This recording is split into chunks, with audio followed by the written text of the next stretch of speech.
Hello everyone, welcome to my YouTube channel Mamta maths tutorial. और हम कर रहे हैं क्लास 12th के फाइनल एग्जाम्स की प्रिपरेशन।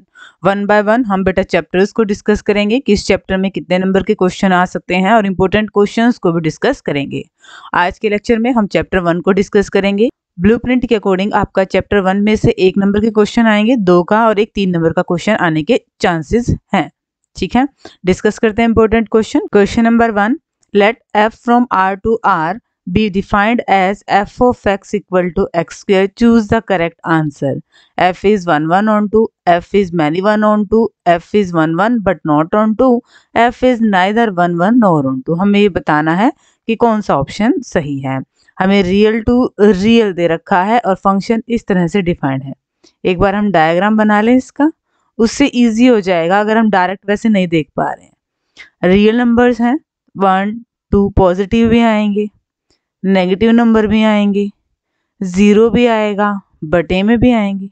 सेम काम यहाँ पे, पॉजिटिव भी आएंगे, नेगेटिव भी आएंगे, 0 भी आएगा और बटे में भी, रूट में भी, सारे आएंगे। ठीक है, f of x equal to X square. यहाँ पे अगर हम 1 रखें, f ऑफ 1 इक्वल टू 1 का स्क्वायर क्या आएगा 1, यानी कि 1 की इमेज हमारे पास क्या जाएगी 1। f ऑफ -1 रख के देखें बेटा, -1 का स्क्वायर ये भी क्या आ गया 1, यानी कि -1 की इमेज क्या है 1 है। तो फंक्शन हमारा 1 1 तो हुआ ही नहीं। 1 1 में क्या होता है, डिफरेंट एलिमेंट की इमेज डिफरेंट होने चाहिए। यहाँ पे 2 एलिमेंट्स की इमेज क्या आ गई है 1 आ गई है, तो ये आपका 1 1 तो है नहीं। ठीक है, अब ऑन टू को चेक कर लेते हैं। ऑन टू की हमारी कंडीशन क्या कहती है कि यहाँ पे कोई भी एलिमेंट ऐसा नहीं रहना चाहिए जिसकी प्री इमेज ना आए। अब आप ये देखो, क्या -1 किसी की प्री इमेज बनेगा? x की जगह कुछ रखें, उसका स्क्वायर करें तो क्या कभी -1 आएगा? नहीं आएगा बेटा। तो ये आपका ऑन टू भी नहीं है। f is neither 1 1 nor onto. Option D बेटा आपका करेक्ट ऑप्शन है। किसी भी चीज को गलत प्रूव करने के लिए एक एग्जाम्पल ऐसा ढूंढ दो जो उस पर लागू नहीं होता। जैसे कि यहाँ पे हमने क्या दिखाया कि ये फंक्शन ऑन टू नहीं है। ऑन टू क्यों नहीं है? क्योंकि ऑन टू की डेफिनेशन हमें क्या कहती है कि यहाँ पे ऐसा कोई भी एलिमेंट एग्जिस्ट नहीं करना चाहिए जिसकी प्री इमेज ना हो, मतलब सबकी प्री इमेज हो। यहाँ पे किसी भी x की वैल्यू रखो, उसका स्क्वायर करो तो इनमें से कुछ ना कुछ आना चाहिए। बेटा किसी भी नंबर का आप स्क्वायर कर लो, नेगेटिव कभी नहीं आएगा, मतलब नेगेटिव वाले नंबर्स रह जाएंगे जिनकी प्री इमेज एग्जिस्ट नहीं करेगी। तो ये फंक्शन आपका ऑन टू नहीं होगा, ना ही ये 1 1 है, ना ही ये ऑन टू है। क्वेश्चन नंबर 2 आपका असर्शन रीजन का भी आ सकता है, 1 नंबर का। इसमें से the function f from r to r is given by f of x equal to 2x is 1 1 and on 2। अब हम इस फंक्शन को चेक करें कि ये 1 1 है या on 2 है। अगेन हम डायग्राम बना लें तो हमारे लिए इजी हो जाएगा। यहाँ पे भी नंबर्स हैं, रियल है सारे, माइनस के भी हैं। यहाँ पे भी रियल्स नंबर है सारे, प्लस के, माइनस के, रूट के सभी हैं। यहाँ पे कोई भी वैल्यू रखो, 2 से मल्टीप्लाई करेंगे वो यहाँ पे आएगी। प्लस की रखेंगे 2 से मल्टीप्लाई करेंगे वो भी मिल जाएगी।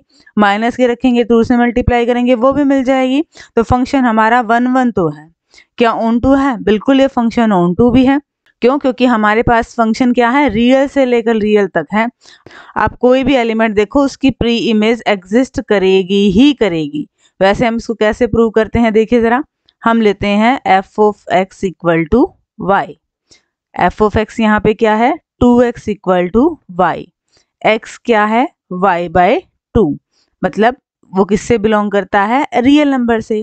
हर एक y के लिए ऐसा x जरूर एग्जिस्ट करेगा जो इस कंडीशन को सेटिस्फाई करेगा। तो फंक्शन हमारा क्या हो गया, ऑन टू हो गया। तो ये फंक्शन 1 1 भी है और ये फंक्शन हमारा ऑन टू भी है। असर्शन हमारा सही है। रीजन की बात करें, under any 1 1 and onto function each element has a unique image and a unique pre image. यहाँ पे बेटा ये गलत हो गया। देखो जरा, ऑन टू हमारा क्या फंक्शन हो तो क्या कहता है कि यहाँ वाले एलिमेंट की एटलीस्ट 1 की कम से कम एक प्री इमेज आए। यूनिक वर्ड नहीं है बेटा, एटलीस्ट है, कम से कम एक प्री इमेज एग्जिस्ट करे। तो फंक्शन हमारा क्या हो जाएगा, ऑन टू हो जाएगा। तो ये कंडीशन हमारी गलत होगी, असर्शन हमारा सही है, रीजन हमारा गलत है। ऑप्शन सी बेटा आपका करेक्ट ऑप्शन आएगा। ठीक है बेटा, सिंपली इन फंक्शंस में हमने 1 1 ऑन 2 की बात की है। हमें 1 1 और ऑन 2 की डेफिनेशन बहुत अच्छे से आनी चाहिए, तभी हम इस टाइप के क्वेश्चंस को सॉल्व कर पाएंगे। डिस्कस करेंगे क्वेश्चन नंबर 3 को। Question number 3, find g of f and f of g। ये कंपोजिशन है। If f from r to r and g from r to r are given by f of x equal to cos x and g of x equal to 3x square, show that g of f is not equal to f of g। देखिए बेटा, हम कैसे निकालते हैं g of f of x।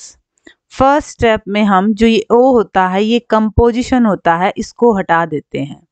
g of f of x, अब हमें f of x दिख रहा है, इसकी वैल्यू हमारे पास क्या है cos x, तो g तो रहेगा ही, ये क्या आ गया है cos x।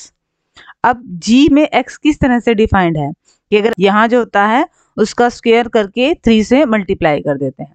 अब यहाँ पे हमारे पास cos x है, इसका स्क्वायर कर दिया और उसको 3 से मल्टीप्लाई करेगा, ये हमारा क्या आ गया f ऑफ g आ गया। हर एक फंक्शन इस तरह से एग्जिस्ट करेगा।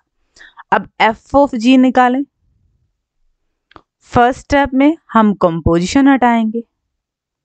g ऑफ x की वैल्यू हमारे पास क्या है 3x स्क्वायर, तो ये रख देते हैं यहाँ पे वैल्यू, f तो है ही साथ में 3x स्क्वायर। अब x किस तरह से डिफाइंड है f में कि x के साथ आगे cos लग जाता है, तो यहाँ पे क्या आएगा x के साथ आगे cos लग गया है। ठीक है, ये इन दोनों की वैल्यू है। क्या ये बराबर है? नहीं, ये बराबर तो नहीं है, और हमें यही दिखाना था कि ये दोनों बराबर नहीं है। ठीक है बच्चे, बिल्कुल आसान क्वेश्चन है ये। हमें क्या दिखाना था कि g ऑफ f और f ऑफ g बराबर नहीं है, तो हमने g ऑफ f निकालने का तरीका, फर्स्ट स्टेप में हम कंपोजिशन हटाते हैं, फिर यहाँ जो फंक्शन होता है fx दिख रहा है हमें, fx की सीधी सीधी वैल्यू क्या है cos x है, g तो था ना अभी, g किस तरह से डिफाइंड है x को स्क्वायर करना है और 3 से मल्टीप्लाई करना है। अब यहाँ पे x की जगह क्या है cos x है, तो इसका स्क्वायर कर दिया और 3 से मल्टीप्लाई कर दिया। सेम हमने f ऑफ g निकाल दिया, दोनों बराबर नहीं आए और हमें यही दिखाना था कि दोनों बराबर नहीं आने चाहिए। Question number 4, let L be the set of all lines in xy plane and R be the relation in L defined as ordered pair L1 L2, L1 is parallel to L2, show that R is an equivalence relation, find the set of all lines related to the line y equal to 2x plus 4। पहले हम equivalence relation की बात करें, हम देखते हैं reflexive है या नहीं है। रिफ्लेक्सिव, क्या हमारा L1 और L1 R से बिलोंग करेगा? L1 L1, भाई कोई भी लाइन खुद के तो पैरेलल होती है, तो ये एलिमेंट एग्जिस्ट करेगा, और अगर ये एलिमेंट हमारा रिलेशन में होएगा तो रिलेशन कैसा है हमारा रिफ्लेक्सिव है। सिमेट्रिक चेक करें, हम क्या लेते हैं L1 और L2 रिलेशन में है, मतलब L1 पैरेलल है L2 के, इस रिलेशन में है, तो यही कंडीशन को सेटिस्फाई करेंगे। L1 L2 के पैरेलल है, तो यहाँ से हम ये भी तो कह सकते हैं कि L2 L1 के पैरेलल है, इसका मतलब L2 L1 भी कहाँ चले गए रिलेशन में चले गए, और हमारे पास यही कंडीशन होती है सिमेट्री की, अगर AB रिलेशन में है तो BA भी होना चाहिए। सेम काम यहाँ पे है, तो हमारा ये रिलेशन कैसा हो गया सिमेट्रिक। ट्रांजिटिव चेक करें, ट्रांजिटिव में क्या होता है L1 L2 हमने रिलेशन में लिए और L2 L3 हमने रिलेशन में लिए। हम चेक करेंगे क्या L1 L3 रिलेशन में आएगा। अगर L1 L2 रिलेशन में है मतलब L1 L2 के पैरेलल है, L2 L3 रिलेशन में है मतलब L2 L3 के पैरेलल है। अब L1 L2 के पैरेलल है, L2 L3 के पैरेलल है, मतलब L1 और L3 भी पैरेलल है ना, और अगर ये पैरेलल हैं तो ये चले गए हमारे रिलेशन में, तो रिलेशन कैसा हो गया ट्रांजिटिव। अब हमारा जो रिलेशन है ये रिफ्लेक्सिव भी है, ये सिमेट्रिक भी है और ये ट्रांजिटिव भी है, तो ये कैसा है इक्विवेलेंस रिलेशन है। ठीक है, find the set of all lines related to lines y equal to 2x plus 4। हमें इस लाइन से रिलेटेड सारी लाइंस का सेट निकालना है। इस लाइन से रिलेटेड और रिलेशन क्या है पैरेलल वाला, मतलब हमने इस लाइन के जो पैरेलल लाइंस का सेट होगा ना वो निकालना है। अब देखो मान लो मैं ये कहूँ कि ये लाइन है, तो इसके पैरेलल लाइन कौन सी होगी, जो इसी स्लोप में झुकी हुई होगी। भाई वो इतनी टेढ़ी झुकी हुई होगी, अगली लाइन भी इतनी टेढ़ी झुकी होगी। हर वो लाइन जिसका एंगल उतना ही है जितना इस लाइन का है, वो सारी पैरेलल आएंगी। हमारे पास लाइन क्या है, y equal to 2x plus 4। इस लाइन का अगर हम स्लोप देखें तो वो क्या है, 2 है। यही तो होता है, y equal to mx plus c अगर लाइन है तो हमारे पास स्लोप क्या होता है, m होता है। तो सेम काम यहाँ पे है। तो हर वो लाइन जिसका स्लोप 2 होगा इसके पैरेलल होगी। मतलब y equal to 2x plus हम c ले लें, सी फॉर्म की होगी। तो सेट की बात हो रही थी, तो ये हमारा आ गया सेट। c की वैल्यूज रियल नंबर में से आएगी। आप c की कोई भी वैल्यू रखो, हर एक लाइन बनेगी और उस लाइन को अगर हम ड्रॉ करेंगे तो वो हमारी गिवन लाइन के पैरेलल लाइन ही आएगी। ठीक है बच्चे, दोबारा देख लीजिए। हमें एक आर दिया हुआ था कि L1 और L2 दो लाइंस में रिलेशन इस तरह से है कि ये दोनों पैरेलल हैं। हमें इक्विवेलेंस रिलेशन को चेक करना था। रिफ्लेक्सिव के लिए L1 रिलेशन में होना चाहिए। यहाँ पे होगा, बिल्कुल होगा, क्योंकि L1 पैरेलल टू L1। कोई भी लाइन खुद के तो पैरेलल होती ही है। क्या सिमेट्रिक है? बिल्कुल। अगर L1 L2 के पैरेलल है तो ऑटोमेटिकली L2 भी L1 के पैरेलल हो जाएगी। ट्रांजिटिव के लिए L1 L2 के पैरेलल है, L2 L3 के पैरेलल है, तो L1 भी L3 के पैरेलल हो जाएगी। तो ये भी हमारा क्या आ जाएगा, ट्रांजिटिव। कोई भी रिलेशन अगर रिफ्लेक्सिव है, सिमेट्रिक है, ट्रांजिटिव है, तो वो होता है इक्विवेलेंस रिलेशन। लास्ट में एक स्टेप और था, find the set of all lines related to this line. इस लाइन से रिलेटेड कौन सी लाइंस होंगी जो इस लाइन के पैरेलल होंगी। ठीक है, अब इस लाइन के पैरेलल कौन सी लाइन होंगी जिनका स्लोप वही होगा जो इस लाइन का स्लोप है। अब इस लाइन का स्लोप क्या है, 2 है। हर वो लाइन जिसका स्लोप 2 होगा वो इसके पैरेलल होगी। तो हमारा आंसर क्या आया, y equal to 2x plus c, जहाँ पे c की वैल्यू क्या है, रियल नंबर है। आप यहाँ पे 1 कर लो, 2 कर लो, 3 कर लो, -4 कर लो, कुछ भी कर लो, उनकी जो लाइन्स आएंगी वो इस लाइन के क्या होंगी, पैरेलल ही होंगी। तो this is our required set of lines. Discuss करेंगे अब नेक्स्ट सम को। क्वेश्चन नंबर 5 देखिए। क्वेश्चन नंबर 5 से पहले बेटा अगर आप लोगों ने इस चैप्टर की बहुत अच्छे से तैयारी कर ली है तो वो बच्चे ये काम भी कर सकते हैं। यहीं पे आप वीडियो को पॉज कर दीजिए, क्वेश्चंस आपके सामने हैं, इन क्वेश्चंस को सॉल्व कर लीजिए और फिर फटाफट मेरे बताए आंसर से मैच कर लीजिए। आपकी रिवीजन भी हो जाएगी कि आप क्वेश्चन को सॉल्व कर पा रहे हैं या फिर नहीं कर पा रहे हैं। कई बार क्या होता है, देखने से हमें कहता है कि हाँ ये हो जाएगा, बट जब हम उस क्वेश्चन को निकालने बैठते हैं तो वो नहीं निकलता है। तो इसलिए ऐसे ही कर लो, आपकी प्रैक्टिस हो जाएगी। क्वेश्चन नंबर 5 देखें। Let R be the relation in the set N given by R। R में ऑर्डर्ड पेयर हैं और ऑर्डर्ड पेयर कैसे हैं कि A की वैल्यू क्या है, B में से 2 घटा देना है तो A आ जाएगा, और B की वैल्यू क्या है, 6 से बड़ी है। चूज द करेक्ट आंसर, ये बताना है। B की वैल्यू 6 से बड़ी, ये नहीं आएगा। B की वैल्यू 6 से बड़ी बिल्कुल इनमें है, सब में। क्या A B में से 2 घटाने पे आ रहा है? 8 में से 2 घटाएं तो क्या 6 आ रहा है? नहीं। 8 में से 2 घटाएं 6 आ रहा है, बिल्कुल। 7 में से, ये तो आएगा ही नहीं। तो ऑप्शन सी बेटा आपका करेक्ट ऑप्शन हो गया। ऑप्शंस में से हमें वो नंबर छांटना था जो हमारे इस रिलेशन को सेटिस्फाई कर रहा है कि B की वैल्यू क्या है, 6 से बड़ी है, बिल्कुल, और A कब आ रहा है, जब हम B में से 2 घटा रहे हैं। तो C is our required answer. Question number 6 assertion reason का है। If R is the relation defined in the set 1 2 3 4 5 6 as, relation में ordered पेयर है और ordered पेयर कैसे हैं, B कब आ रहा है, जब A में 1 जोड़ो, then R is not an equivalence relation। तो R आपका equivalence relation नहीं है। एक बार R के एलिमेंट देख लें क्या क्या बनेंगे।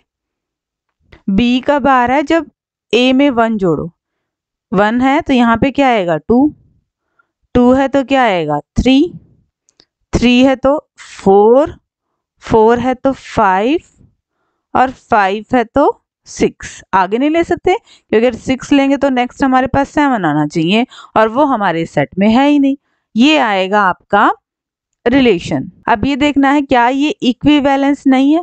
बिल्कुल हमें ये साफ साफ दिख रहा है ये रिफ्लेक्सिव ही नहीं है, और अगर ये रिफ्लेक्सिव नहीं है तो इक्विवेलेंस वहीं पे खत्म हो जाता है। असर्शन हमारा बिल्कुल सही है। रीजन को देखें, A relation is said to be an equivalence relation if it is reflexive, symmetric and transitive. बिल्कुल सही बात है और ये इसकी करेक्ट एक्सप्लेनेशन भी है। तो हमारा क्या आ गया, option A will be the correct option. Both assertion and reason are true and reason are is the correct explanation of assertion. हमें पता है कोई भी रिलेशन इक्विवेलेंस होता है अगर वो तीनों हो, रिफ्लेक्सिव ही नहीं है तो ये इक्विवेलेंस भी नहीं होगा। डिस्कस करेंगे अब नेक्स्ट सम को। क्वेश्चन नंबर 9 असर्शन रीजन वाला क्वेश्चन है।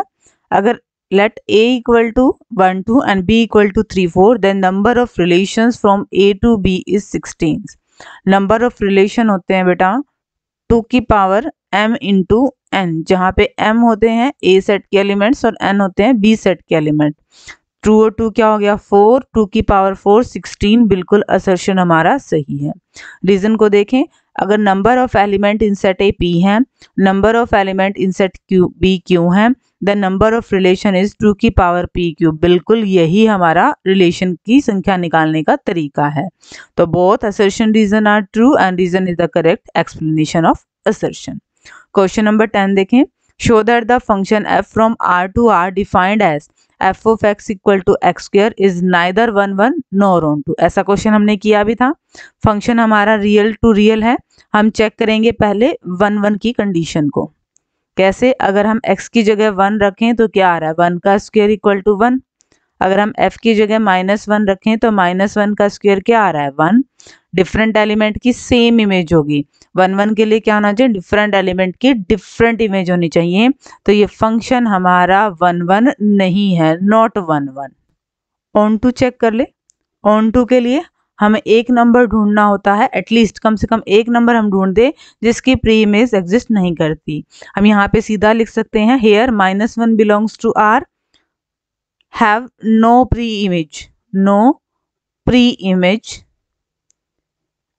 सो function is not onto. कि किसी भी नंबर का आप स्क्वायर कर लो नेगेटिव वैल्यू नहीं आएगी, तो नेगेटिव नंबर्स की प्री इमेज एग्जिस्ट नहीं करेगी, तो ये फंक्शन अपना ऑन टू नहीं होगा। तो ना ही ये फंक्शन आपका 1 1 है, ना ही ये फंक्शन आपका ऑन टू है, और यही हमें शो करना था। डिस्कस करेंगे अब नेक्स्ट सम को। Question number 11, let R be the relation on the set A of the ordered pair of positive integers by X Y relation U V if and only if X Y equal to Y U. अगर ये condition satisfy हो रही है तो ये ordered pair relation में है। Show that relation is an equivalence relation. बेटा एक चीज का आप और जरूर ध्यान रखिएगा, जब भी क्वेश्चन में आपको ये आ जाए शो दैट, वेरीफाई दैट, मतलब वो होगा ही होगा। मतलब यहाँ अगर हमें ये कह रहा है कि आर इक्विवेलेंस रिलेशन शो कीजिए, मतलब ये है, हमें दिखाना है। तो फर्स्ट हम चेक करेंगे हमारी रिफ्लेक्सिविटी। हम चेक करेंगे क्या एक्स वाई ये जो ऑर्डर्ड पेयर है ये खुद के साथ ही रिलेशन में है।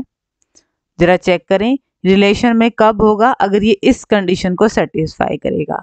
और ये कंडीशन क्या है कि इन दोनों एलिमेंट्स की मल्टीप्लाई करो और इन दोनों की मल्टीप्लाई करो। तो यहाँ पे करेंगे X Y equal to Y X, ऐसा होता है। बिल्कुल ये बात तो सही है मल्टीप्लिकेशन में। तो ये एलिमेंट्स आपके रिलेशन में हैं। किस रिलेशन में हो गए ये, यहाँ पे रिलेशन हमारा कैसा हो गया, रिफ्लेक्सिव रिलेशन। सिमेट्रिक की बात करें, एक्स वाई रिलेशन में है यू वी से, रिलेशन में है तो क्या आएगा X V equal to Y U. Check करें जरा, क्या यू वी रिलेशन में है x और y के साथ, U Y equal to V X, ये तो एक ही बात है। ठीक है, मतलब अगर ये दोनों एलिमेंट्स रिलेशन में हैं तो ये दोनों एलिमेंट्स भी रिलेशन में हैं। अगर ए बी हमारा रिलेशन में है तो हमने प्रूव कर दिया कि बी ए भी रिलेशन में है। यहाँ पे ऑर्डर्ड पेयर हो गए ना, तो ये हमारा क्या आ गया, सिमेट्रिक रिलेशन। ट्रांजिटिव की बात कर लें जरा, एक्स वाई रिलेशन में है यू वी के साथ एंड यू वी रिलेशन में है पी क्यू के साथ। और हमें दिखाना क्या है, हमें दिखाना होगा कि एक्स वाई रिलेशन में है पी क्यू के साथ। अगर हम दिखा देते हैं तो ट्रांजिटिव भी हो जाएगा, फिर इक्विवेलेंस हो जाएगा। अगर ये रिलेशन में है तो एक्स वी किसके बराबर होगा? यू वाई के, ठीक है। और अगर ये रिलेशन में है तो यू क्यू किसके बराबर होगा? वी पी के। हमें क्या दिखाना है? X Q equal to Y P के। हम क्या करेंगे, ये इक्वेशन 1 है, ये इक्वेशन 2 है, इनकी मल्टीप्लाई कर देते हैं। मल्टीप्लाई करेंगे तो लेफ्ट हैंड साइड की लेफ्ट हैंड साइड से होगी, राइट हैंड साइड की राइट हैंड साइड से होगी। X V U Q equal to U Y V P. करते हैं तो काट दीजिए, u से u कैंसिल आउट हो गया, v से v कैंसिल आउट हो गया, क्या बचा? X Q equal to Y P. और जैसे ही ये एलिमेंट्स आ गए इक्वल, हमने क्या कह दिया? ये रिलेशन में है। हम ये दोनों एलिमेंट्स रिलेशन में लेके चले थे, हमारा ये आ गया। ये हमारी किसकी कंडीशन सेटिस्फाई होगी? ट्रांजिटिव की। तो ये एलिमेंट हमारा रिफ्लेक्सिव भी है, सिमेट्रिक भी है, ट्रांजिटिव है, तो कैसा हो गया? इक्विवेलेंस रिलेशन हो गया। और हमें यही शो करना था। बेटा कंफ्यूज नहीं होना इस क्वेश्चन में। आपको रिफ्लेक्सिव की डेफिनेशन, सिमेट्रिक के, ट्रांजिटिव की पता है।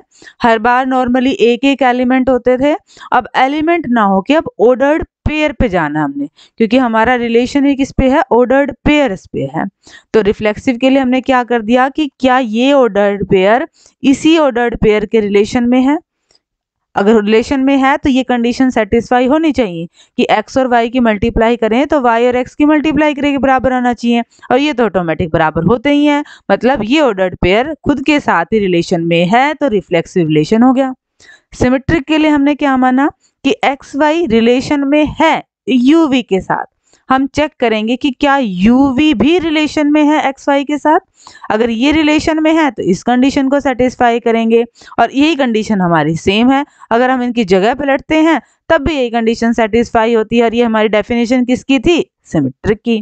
ट्रांजिटिव के लिए हमने दो ऑर्डर्ड पेयर रिलेशन में ले लिए, और फिर हमने थर्ड वन को चेक किया कि एक्स वाई यू वी के साथ रिलेशन में है, यू वाई पी क्यू के साथ रिलेशन में है। हम चेक करेंगे कि क्या एक्स वाई पी क्यू के साथ रिलेशन में है।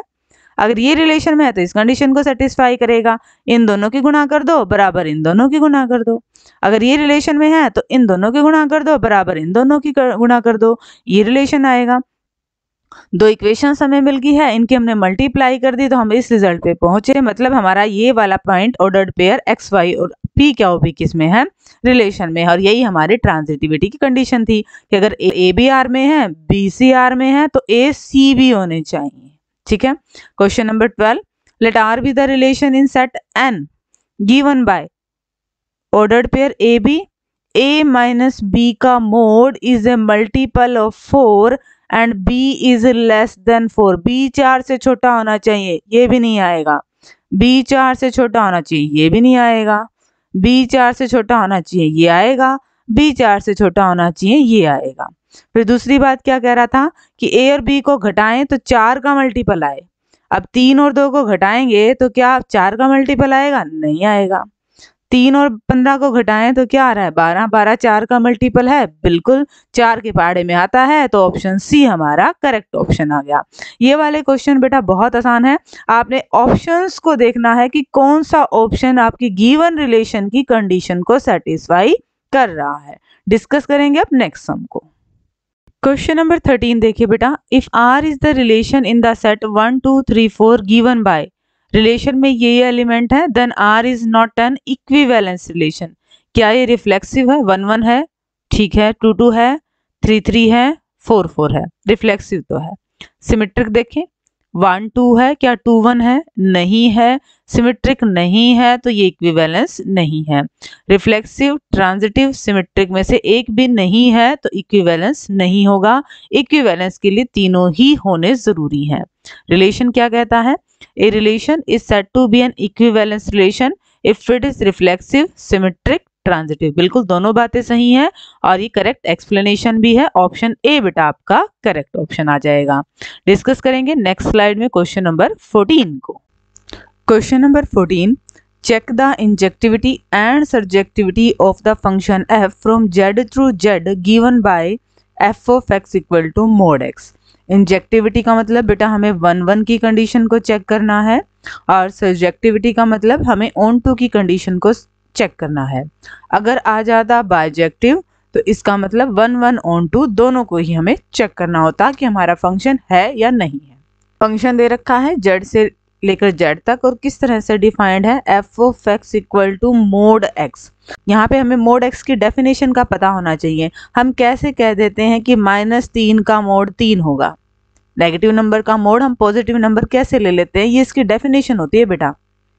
मोड x की वैल्यू -x होती है जब x नेगेटिव नंबर होता है। एक तो ये नेगेटिव और एक x की वैल्यू खुद नेगेटिव, तो माइनस माइनस क्या हो जाता है प्लस। इसी रीजन से हम -3 या फिर माइनस के किसी नंबर का मोड प्लस का नंबर लिखते हैं। और अगर x हमारे पास ग्रेटर देन इक्वल टू 0 है तो वैल्यू क्या होनी है, पॉजिटिव आनी है। ठीक है, चेक करें हम 1 की कंडीशन को या फिर इंजेक्टिविटी की कंडीशन को। हम -1 पे अगर रखें तो क्या वैल्यू आएगी, -1 आएगी। ठीक है, और अगर 1 पे चेक करें तब वैल्यू क्या आएगी, 1 आएगी। यहाँ पे तो दो एलिमेंट्स की सेम इमेज होगी, डिफरेंट एलिमेंट की डिफरेंट इमेज तो आई नहीं, तो फंक्शन हमारा 1 नहीं होगा। ठीक है बेटा, ऑन टू और देख लेते हैं। क्या यहाँ पे कोई ऐसा एलिमेंट है जिसकी प्री इमेज एग्जिस्ट ना करती हो। अभी अभी हमने मोड की डेफिनेशन देखी कि चाहे आप प्लस का नंबर लो चाहे आप माइनस का नंबर लो, मोड के बाद वैल्यू आपकी पॉजिटिव ही आएगी। मतलब जो यहाँ पे नेगेटिव के नंबर हैं उनकी तो प्री इमेज एग्जिस्ट करेगी ही नहीं। यहाँ पे नेगेटिव नंबर ले रहे हो उसकी इमेज भी पॉजिटिव आ रही है, पॉजिटिव नंबर ले रहे हो उसकी इमेज भी पॉजिटिव आ रहे हैं, तो यहाँ पे हमारे नेगेटिव वाले नंबर रह गए जिनकी प्री इमेज एग्जिस्ट नहीं कर रही, तो फंक्शन हमारा ऑन टू भी नहीं हुआ। This is not the 1 function and also not the onto function. तो ये इंजेक्टिव भी नहीं है और सर्जेक्टिव भी नहीं है। Question number 15. Show that the relation R in the set A of all the books in the library of a college given by XY, X and Y have same number of pages. दो books जिनके pages की संख्या बराबर है वो उनका ordered pair हमारे relation में है और हमें दिखाना है कि ये इक्विवेलेंस रिलेशन है। रिफ्लेक्सिविटी को, सिमेट्रिक को और ट्रांजिटिविटी को, इनको हम चेक करेंगे। रिफ्लेक्सिबिलिटी के लिए हम देखते हैं क्या हमारे पास x रिलेशन में है, बिल्कुल है। उसी बुक में सेम नंबर ऑफ पेजेस तो होंगे ही बेटा। जैसे ही ये एलिमेंट हमारा रिलेशन में चला जाता है हम क्या कह देंगे कि रिलेशन हमारा रिफ्लेक्सिव रिलेशन है। बात करें सिमेट्रिक की, एक्स वाई अगर आर में है मतलब एक्स एंड वाई में सेम नंबर ऑफ पेजेस हैं, तो इसको हम ऐसे भी तो लिख सकते हैं y एंड x में सेम नंबर ऑफ पेजेस हैं, तो यहाँ से हमारा y x कहाँ चला गया, रिलेशन में। अगर x y रिलेशन में है और y x भी रिलेशन में आ जाता है तो ये हमारी सिमेट्रिक की कंडीशन सेटिस्फाई हो जाती है। ट्रांजिटिविटी को चेक करें, x y अगर रिलेशन में है और y z भी रिलेशन में है, देन हम देखेंगे कि क्या x z भी रिलेशन में है। अगर एक्स वाई रिलेशन में है मतलब एक्स और वाई में पेजेस की संख्या क्या है, सेम है। और अगर वाई और जेड रिलेशन में है तो वाई एंड जेड में पेजेस की संख्या सेम है। अब एक्स और वाई में भी सेम है, वाई और जेड में भी सेम है, मतलब एक्स और जेड में भी सेम है। एक्स जेड हमारा कहाँ चला गया, आर में चला गया। ये सेटिस्फाइड होगी ट्रांजिटिविटी की कंडीशन। ये रिलेशन हमारा रिफ्लेक्सिव भी है, सिमेट्रिक भी है, ट्रांजिटिव भी है, मतलब कैसा है, इक्विवेलेंस रिलेशन है। ठीक है बेटा, बिल्कुल आसान क्वेश्चन था। अगेन हमने रिफ्लेक्सिविटी, सिमेट्रिक और ट्रांजिटिविटी की डेफिनेशन को सेटिस्फाई किया है। हमारा रिलेशन इक्विवेलेंस रिलेशन हो गया और हमें यही चीज शो करनी थी। डिस्कस करेंगे नेक्स्ट सम को। Question number 16, let R be the relation in the set R given bye.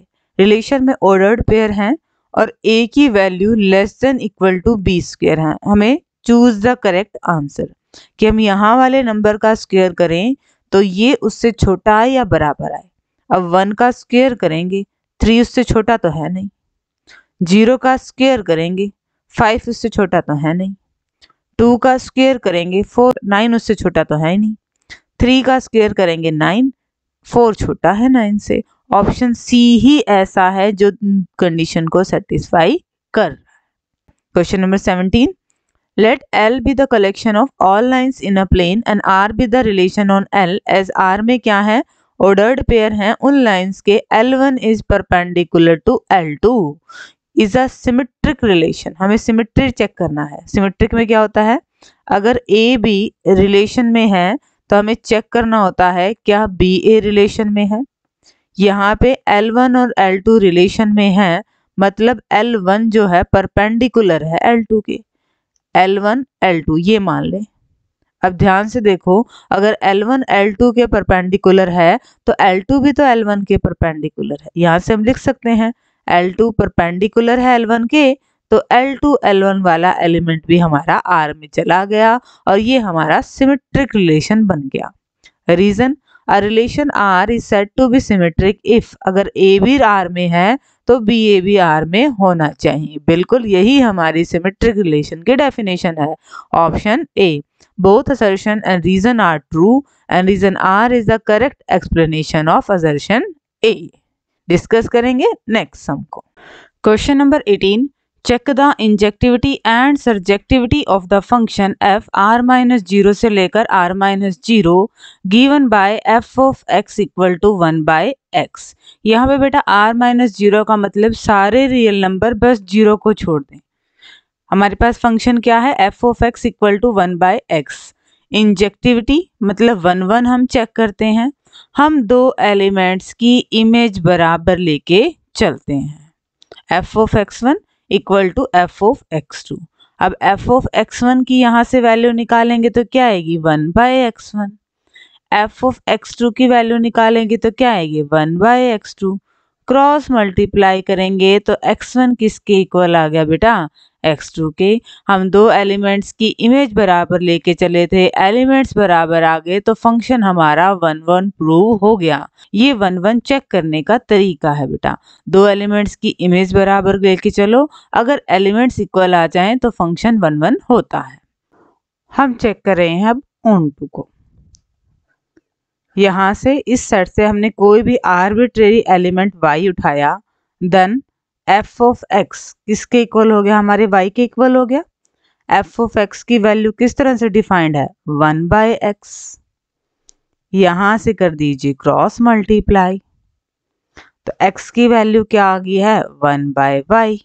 ये हमारे डोमेन में बिलोंग कर रही है, तो हर एक यहाँ के y के लिए यहाँ पे ऐसा x एग्जिस्ट कर रहा है सच दैट, एक बार f ऑफ x को चेक कर दें। x की वैल्यू क्या है 1/y। फंक्शन डिफाइंड है कि यहाँ जो हो 1 के अपोन में चला जाएगा। अब यहाँ पे ये सारा है, ये 1 के अपोन में चला जाएगा, पलटेगा तो क्या आ जाएगा y, such that f of x equal to y।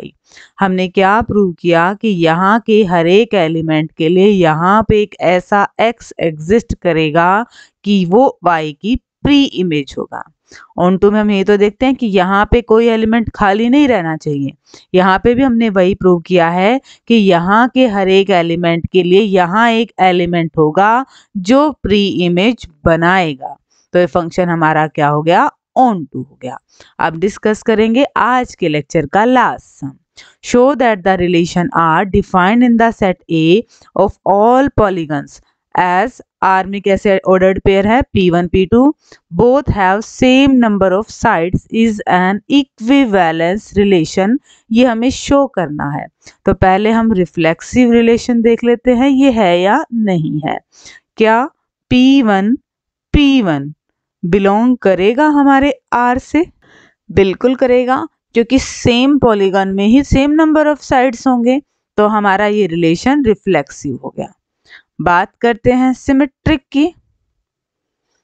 अगर p1 p2 R में है, मतलब p1 और p2 के पास सेम नंबर ऑफ साइड्स हैं, तो हम ऐसे भी तो इसको लिख सकते हैं p2 एंड p1 के पास सेम नंबर ऑफ साइड्स हैं, यानी कि p2 p1 हमारा कहाँ चला गया, रिलेशन में चला गया।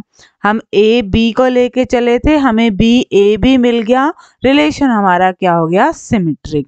बात करें ट्रांजिटिव की, P1 और P2 R में है, P2 P3 भी R में है। इन दो पॉलीगन्स की साइड सेम है, इन दो पॉलीगन्स की साइड सेम है, तो यहां से हमारे पास क्या निकल जाएगा, P1 P3 की भी साइड्स की संख्या क्या है, इक्वल है। हमारे ट्रांजिटिव में हमें यही करना होता है, अगर ए बी है बी सी है तो क्या ए सी भी है, तो यहाँ पे ये चीज होल्ड करती है, तो ये हमारा रिलेशन ट्रांजिटिव भी है। रिलेशन रिफ्लेक्सिव है, सिमेट्रिक है, ट्रांजिटिव है, तीनों ही है, means it is an equivalence relation. ऐसा क्वेश्चन बेटा हमने पहले भी किया था, जिसमें सेम नंबर ऑफ पेजेस की बात हो रही थी लाइब्रेरी की बुक्स की। ठीक है बेटा, तो आज के लेक्चर में हमने चैप्टर 1 के मोस्ट इंपोर्टेंट क्वेश्चंस को डिस्कस किया। 99% चांसेस है कि इसी टाइप के ही क्वेश्चंस आपका एग्जामिनर पुटअप करेगा। हल्का फुल्का स्टेटमेंट में चेंजेस बिल्कुल हो सकती है। जल्द मिलेंगे नेक्स्ट लेक्चर में, जिसमें हम डिस्कस करेंगे चैप्टर 2 के मोस्ट इंपोर्टेंट क्वेश्चंस को। Till then take care, thank you everyone for watching my videos.